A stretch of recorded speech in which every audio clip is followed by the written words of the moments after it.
صباح الخير والفل والياسمين على كل مشاهدي ومتابعي قناة هي. النهاردة أول حلقة لينا من وسط الدايرة، البرنامج اللي قررنا نكون فيه صوت الناس، نحكي عنهم ونسمع عليهم ونفهم أكتر يعني إيه نعيش في وسط الدايرة، مش بس على الهامش. وأنا معاكم أسماء الدجيشي وزميلي أحمد مجدي. صباح الخير يا أحمد. صباح النور يا أسماء، وصباح الخير على كل المشاهدين. برنامجنا فكرته بسيطة، إننا نعيش الحقيقة زي ما هي، لأن الحياة دايرة، يوم حلو ويوم صعب، والمهم إنك تفضل واقف في النص، ما تتكسرش وما تتأثرش مهما حصل. حتى لو اللي حواليك كسروك أو خانوا وجودك لازم تكمل، لأن وجع جوه الدايرة أكيد ليه نهاية. وإحنا هنا علشان نسمع ونتكلم في كل دايرة جواكم. وبما إننا في شهر أكتوبر، شهر العزة والفخر والكرامة، شهر الانتصارات العظيمة، أحب أقول لكم كل سنة وأنتم دايما بخير. بالتزامن مع الذكرى 52 لانتصارات 6 أكتوبر يوم العزة والكرامة، مش هنحتفل بانتصار عسكري حديث فقط، لكن هنحتفل بتاريخ بيمتد لأكثر من 5200 عام من حماية الأرض والدفاع عن الكرامة. النهاردة هنفتح سجلات أعظم جيش عرفه التاريخ البشري، الجيش المصري. جيش لم ينشأ صدفة، ده اتولد مع الدولة عشان يكون حاميها ودرعها وسيفها. فإيه هي قصة هذه المؤسسة العسكرية التي صمدت على مر الزمان؟ وإيه هي أبرز البطولات اللي خلدها التاريخ على جدران المعابد؟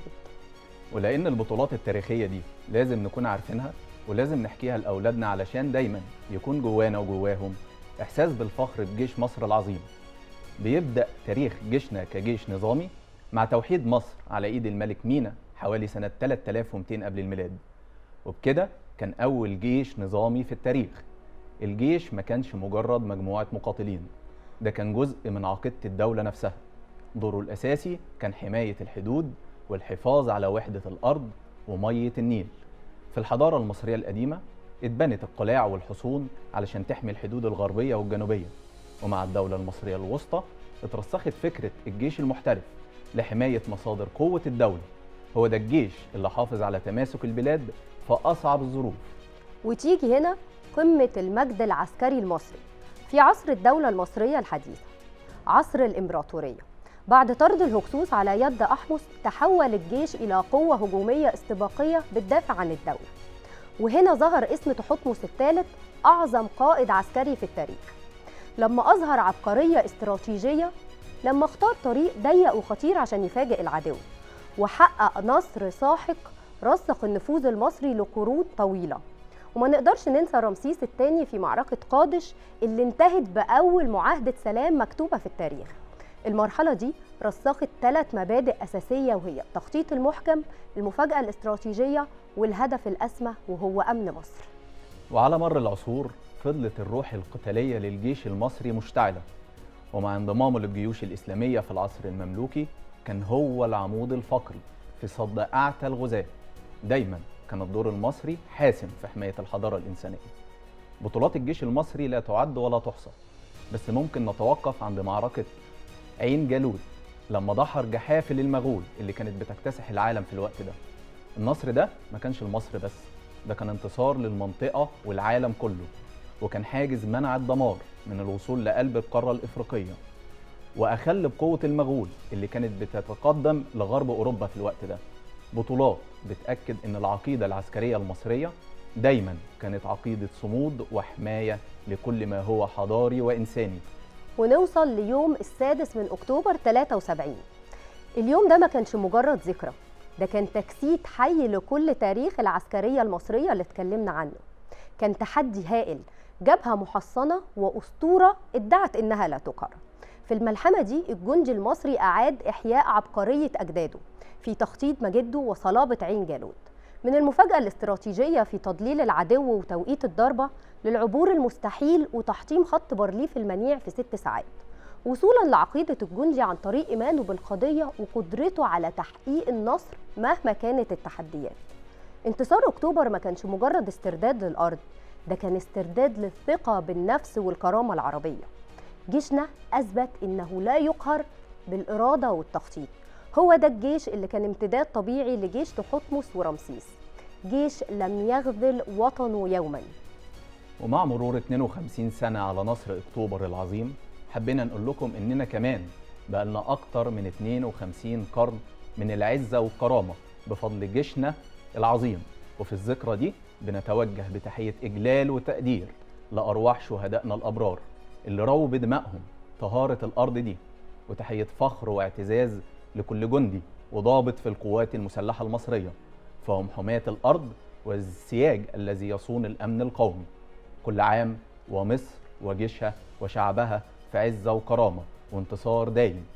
خلونا نروح لفاصل سريع ونرجع لكم بموضوع بيشغل بالنا كلنا، هنعرف كل تفاصيله وهنتكلم في كل جوانبه، لكن استنونا بعد الفاصل. ورجعنا لكم بعد الفاصل، وأول حلقاتنا النهاردة عن حاجة بقينا شايفينها كل يوم. الناس بقت بتقلد بعض في كل حاجة، في اللبس، في الكلام، في الطريقة اللي بيضحكوا بيها حتى. كأننا بقينا بنعيش في عالم كله كوبي وبيست، مفيش حد بيعيش نفسه، كله بيعيش أدوار مش بتاعته، بس من غير ما حد ما يسأل نفسه أنا فين؟ وأنا كمان فين؟ فين شخصيتك؟ فين هويتك اللي المفروض تكون بصمتك في الحياة؟ بقينا في زمن الناس فيه بتنسخ بعض من غير ما تفكر، اللي يعمل ترند نمشي وراه، اللي يلبس حاجة نلبسها، واللي يتكلم بطريقة لازم نقلده. بس محدش سأل نفسه هو أنا فين من غير كل ده؟ أنا مين؟ اللي بيقلد النهاردة بكرة هيتوه، لأن اللي عايش بشخصية غيره عمره ما هيلاقي نفسه. والكارثة الأكبر إن التقليد مش بس في اللبس أو الأسلوب، ده وصل إن في ناس بقت بتقلد طريقة تفكير غيرها، طريقة حبها، وحتى طريقة حزنها. فيا ترى ليه بنخاف نبقى نفسنا؟ وليه بنستسهل نعيش في ظل حد غيرنا بدل ما نصنع الظل بتاعنا احنا؟ موضوع النهاردة عن انعدام الهوية، عن الناس اللي نسيت شكلها الحقيقي وسط الزحمة. ومعانا مداخلة هاتفية مع دكتور أحمد علام، استشاري العلاقات الأسرية والصحة النفسية، عشان نفهم منه أكتر ليه بنفقد نفسنا وإزاي نرجعها. أهلا بحضرتك يا دكتور. اهلا بحضرتك يا استاذه اسماء، واهلا بالاستاذ احمد، ومنورين، وطبعا تحياتي لحضراتكم ولضيوفكم، واسف لمشاهدينكم الكرام. اهلا بيك يا دكتور. دكتور احمد، في البدايه عايزه اسال حضرتك، في ناس بتقلد غيرها في كل حاجه لدرجه ان هي بتنسى نفسها، هل ده ضعف شخصيه ولا حاله نفسيه محتاجه علاج؟ لا، زي ما حضرتك ذكرت في الاول، هم ناس بلا هويه، بلا انجاز، بلا نجاح. 3 حاجات لازم نعرفهم كويس قوي عن الشخص اللي هو بيقلد بدون تفكير وبدون وعي. هو حضرتك النهارده كحضرتك كاعلاميه ليكي انجازاتك، ليكي نجاحاتك، ايه اللي يخليك ان انت تروحي تقلدي اعلاميه ثانيه او تقلدي حد ثاني وتبقي انت هو، او تبقي الناس تشوفك ان انت بنفس الشخصيه دي؟ الا لو الشخص اللي بنتكلم عليه ده ما عندوش انجاز اصلا يفتخر بيه، ما عندوش نجاح، فبيعيش في ثوب واحد تاني او واحده تانيه، وكانه هو ده الانجاز بتاعه كله، ان هو بيقلد هذه الشخصيه. فبالتالي طبعا في منهم كتير جدا ما عندهمش اتزان نفسي، في منهم كتير محتاجين طبعا يبقى في حد نفسي او اخصائي نفسي يتكلم معاهم او يعرضوا نفسهم عليه. في برضو كتير منهم بيعملوا كده بسبب برضو هوس الترند وهوس الشهرة، ولكن هوس الترند وهوس الشهرة برضو المفروض ليه حدود، انك تعمل اشياء تدل على وعيك وتدل على ثقافتك وتدل على هويتك، مش ان انت تعيش في طوب حد تاني حتى لو كان على حساب او ان انت عشان تاخد ترند او فلوس. طيب يا دكتور، ليه التقليد النهارده بقى وسيلة علشان الناس تحس انها مقبولة؟ احنا بقى عندنا فوبيا من الرفض فعلا ولا ايه الوضع؟ هو طبعا حته الرفض دي حاجه اساسيه موجوده، مش فوبيا للشخصيات اللي بتقلد بس. هو عمليه الرفض دي عمليه طبعا بتؤدي الى مشاكل نفسيه كتيره جدا. الانسان اللي بيحس ان هو مرفوض او غير مقبول ده مشاكله النفسيه كتيره جدا، وفي دراسات كتيره اتعملت على سلوك الرفض او تصرف الرفض تجاه الاخرين وتاثيره السلبي عليهم. لكن طبعا زي ما حضرتك او زي ما انتم ذكرتوا حضراتكم في بدايه الحلقه، هو اصبح سلوك بعض الشخصيات اللي بلا هويه اصلا، بصرف النظر عن سلوك ان هو مرفوض او مقبول، بالعكس هو بيدور على ان هو ياخد ترند او ياخد شهره على حساب حد تاني او باسم حد تاني، ويعيش في شخصيه حد تاني. دي ليها الاثر السلبي الكبير جدا عليه وعلى شخصيته وعلى سلوكياته فيما بعد. دكتور، بس في ناس بتقول انا مش بقلد، انا بس بواكب عشان ما اكونش جاهل او مش مواكب العصر الحالي. حضرتك شايف فين الحد الفاصل بين المواكبه الصحيه والتقليد المرضي او التقليد الاعمى؟ الفاصل انا افضل بشخصيتي وواكب اللي بتحصل في المجتمع لو طبعا تكون حاجه اخلاقيه اكيد، وحاجه يعني برضو ما تخالفش الهويه بتاعتنا ولا تخالف الديانات بتاعتنا، انما تكون حاجه فيها نوع من انواع الاخلاقيات ومواكبه للثقافه والقيم والعادات والتقاليد، مفيش مشكله اواكبها بشخصيتي، اواكبها بان انا الشخص ده بس انا بعمل حاجه متناسقه او يعني ايه متسقه مع سلوك المجتمع. هو ده الحد الفاصل. انما قصه ان انا اواكبها بشخصيه واحد تاني وبشخصيه تانيه مش شخصيتي اعيش جواها، هو ده الغلط وهو ده الحد طبعا الغير مسموح بيه. طيب يا دكتور، هي دي مسؤوليه مين في انعدام الهويه اللي احنا بنشوفه؟ هل دي مسؤوليه السوشيال ميديا ولا مسؤوليه البيت اللي هو ما زرعش الاعتزاز بالهويه من الصغر؟ شوف، انا عايز اقول لحضرتك ان كل مشاكلنا او المشاكل اللي احنا بنتكلم عليها، المشاكل السلوكيه والمشاكل النفسيه بدايتها هي البيت والتربيه.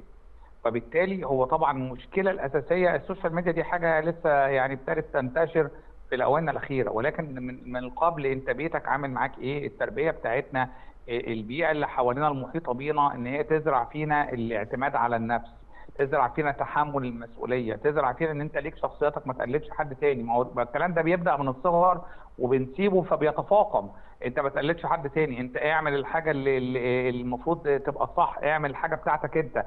لما يكون لي الولد ابني او بنتي له على انها الفضيل او التفرقه ما بين الابناء، بفضل حد على الثاني، فاحيي الابن الثاني او ابن عمه او ابن خاله وهو مهمل، فبالتالي يحب يعمل زيه يقلده عشان انا كمان اسقف له وانا كمان احييه وانا كمان اجيب له هديه. فيبدا من هنا حته التربيه الخاطئه. طبعا ده مثال بسيط، ولكن في سلوكيات كتيره جدا ومتعدده للناس اللي بتفقد هويتها طبعا بسبب التربيه منذ الصغر. امتى الواحد يقدر يعرف اذا هو فقد هويته فعلا ولا لا؟ امتى اقول انا فقدت هويتي؟ لما يكون زي ما حضرتك ذكرتي والاستاذ احمد ذكر في بدايه الحلقه، لما يكون هو اصلا بس ماشي في ركاب حد تاني بيقلد شخصيه اخرى او بيقلد شخصيات اخرى، ساعات مش نفس الشخصيه، شخصيات اخرى، وما بيفكرش في نفسه هو، ما بيفكرش في شخصيته، في كيانه، في انه هو اصلا يكون الشخص اللي الناس تتكلم عليه هو، مش تتكلم على غيره، وهو اللي مرتدي هذا السوق. فبالتالي ده طبعا في ناس بتروح النهارده كمان حتى يعملوا عمليات تجميل، يقول لك انا عايز ابقى زي فلانه، انا عايز ابقى زي فلان. طب وليه ما تعملش حاجه؟ حتى لو هتعمل حاجه زي كده او تعملي حاجه زي كده تجميل لشخصك انت، ان عندك مشكله ما فبتعالجيها، ولكن انا لا، ده انا عايز اغير من شكلي عشان ابقى زي هذا الشخص او هذه الشخصيه اللي مرموقه في المجتمع او المشهوره او ما الى ذلك. فهنا انا طبعا كده اقول ان ده شخص فاقد لهويته تماما، وهو كمان لازم يعرف كده. بحيث تكون ان افضل فيرجن من نفسك يا دكتور، مش افضل فيرجن من حد تاني، صح كده؟ احييكي جدا يا استاذه اسماء والله على المصطلح ده وعلى الكلمه دي. طبعا افضل نسخه من نفسي مش افضل نسخه من حد تاني. ولو انا فشلت بحاجه اتعب واجتهد واصر عشان تنجح، مش خلي واحد تاني هو اللي نجح وهو اللي تعب فانا ابقى زيه. لا، انت اعمل انت حاجه من نفسك وما تبقاش مقلد للاخرين عمال على بطال. طيب ازاي الواحد يا دكتور يقدر يعمل لنفسه هويه من غير ما يكون متاثر بحد غيره؟ هو طبعا زي ما قلت لحضرتك الحد الفاصل هيكون بان انا اكون انا شخصي، ولكن ممكن يعني ايه اواكب المجتمع اللي انا موجود فيه او العصر دي، ما فيهاش مشكله. نجاحاتي انا هي اللي بتدل عليا، تعبي واصراري، حتى لحظات الفشل، حتى لحظات الانكسار يا استاذ احمد هي ليها مردود عند الشخص بيتاثر بيها وبيفرح بيها، وهي كمان بتعلي من قيمته الداخل نفسه، بتعلي من تقديره الذاتي، بيقدر نفسه. انا تعبت وعملت كل اللي عليا بس ما قدرتش انجح المره دي، هنجح المره الجايه.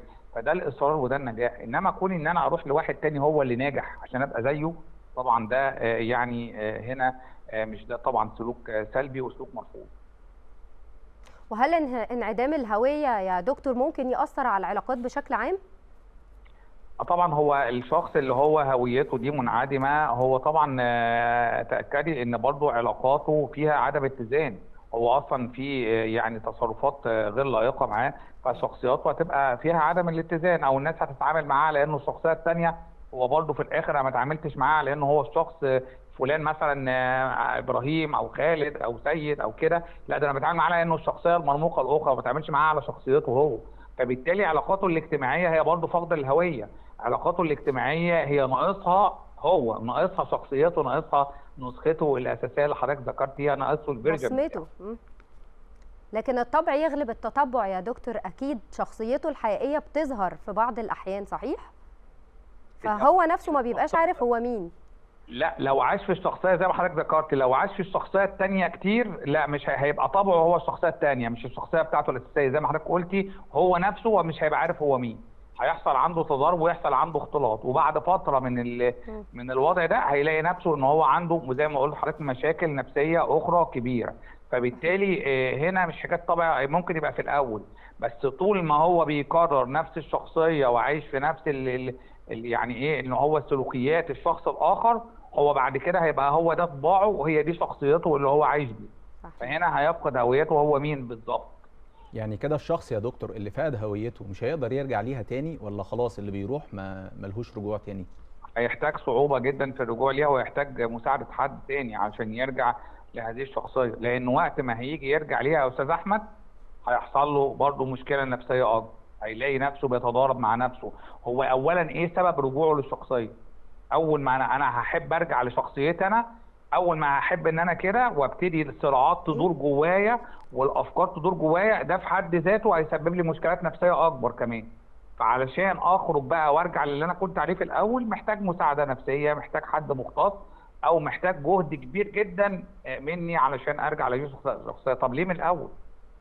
احنا بنقول لي طبعا لشبابنا والناس اللي بتفكر بكده، يا جماعه ما احنا بنقول ان دي تداعياتها كبيره، ما تفتكرش نفسك ان انت هتدخل لحد نص البحر وبعد كده اقول لما احب ارجع هطلع. لا، ما انا ممكن لما اجي اطلع الامواج تبقى عاليه، الاقي في صعوبه علشان اخرج لبره واصارع الامواج اللي انا خارج منها.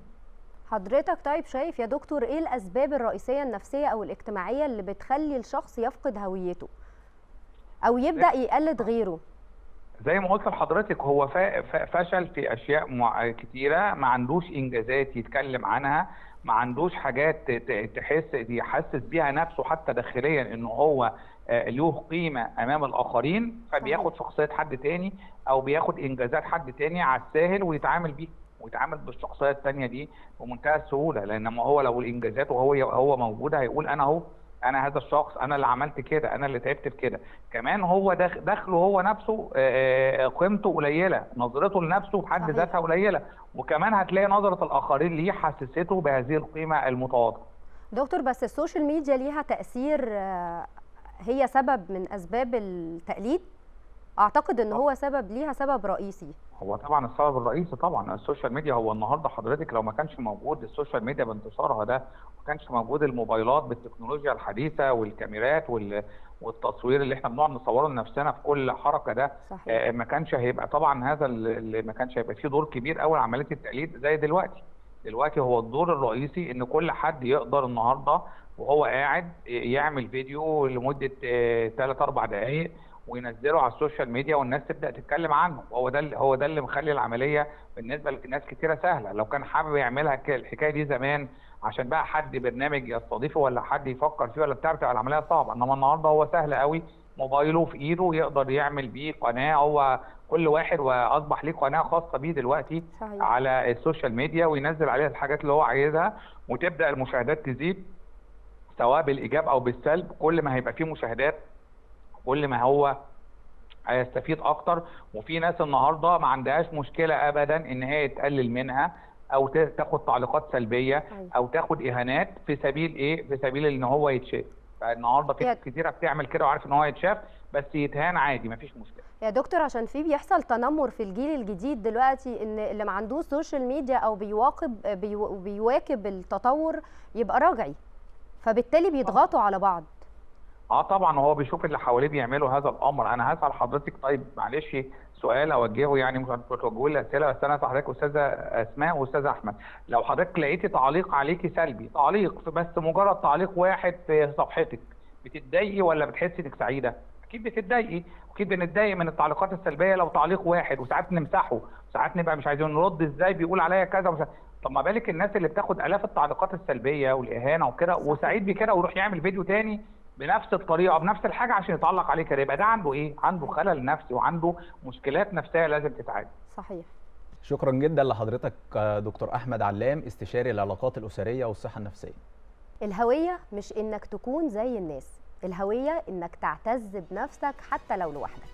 اللي بيقلد غيره عشان يتقبلوه هيفضل غريب حتى لو في وسطهم. وبكده نكون وصلنا لنهاية حلقتنا. استنونا في الحلقات الجاية إن شاء الله بمواضيع مختلفة. إلى اللقاء.